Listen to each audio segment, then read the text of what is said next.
আর অন্যদিকে আল্লাহ বলছেন, আমি আমার নিজের দ্বারা সেই সুখকে প্রতিস্থাপন করে দিব। আমি এটাকে আমার নৈকট্য দ্বারা প্রতিস্থাপন করে দিব। আল্লাহ এই সুযোগ দিয়েছেন, আপনার নিজেকে এই সমীকরণের আলোকে সিদ্ধান্ত নিতে হবে। আপনি এই পরিস্থিতিতে পড়বেন, অন্য কেউ জানবে না, কেউ জানবে না যে আপনার মাথায় কি সংগ্রাম চলছে। কেউ জানবে না, শুধু আল্লাহ জানবেন। আর প্রসঙ্গক্রমে উদাহরণস্বরূপ আপনাদের কেউ কেউ যখন হারাম সম্পর্কে জড়ান, নিশ্চিত বলছি না, আপনাদেরকে অভিযুক্ত করছি না, কোনো মানুষ, আপনারা না, কোনো মানুষ যাদেরকে আপনারা চিনেন, তারা হয়তো অনৈতিক সম্পর্কে জড়িত, আর আপনি তা থেকে বের হতে চাচ্ছেন। তো আপনি এই আলোচনা শুনে তাকে মেসেজ দিলেন, আমি আর এটা করতে পারবো না। সে উত্তর দিল, তুমি কি আমাকে ভালোবাসো না? তুমি এখন আমাকে ঘৃণা করো?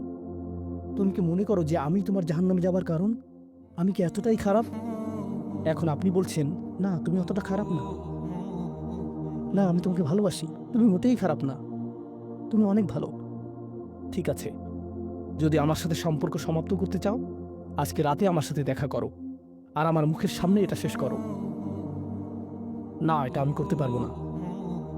ঠিক আছে, তুমি আমাকে ঘৃণাই করো। আচ্ছা ঠিক আছে, আমি আসছি।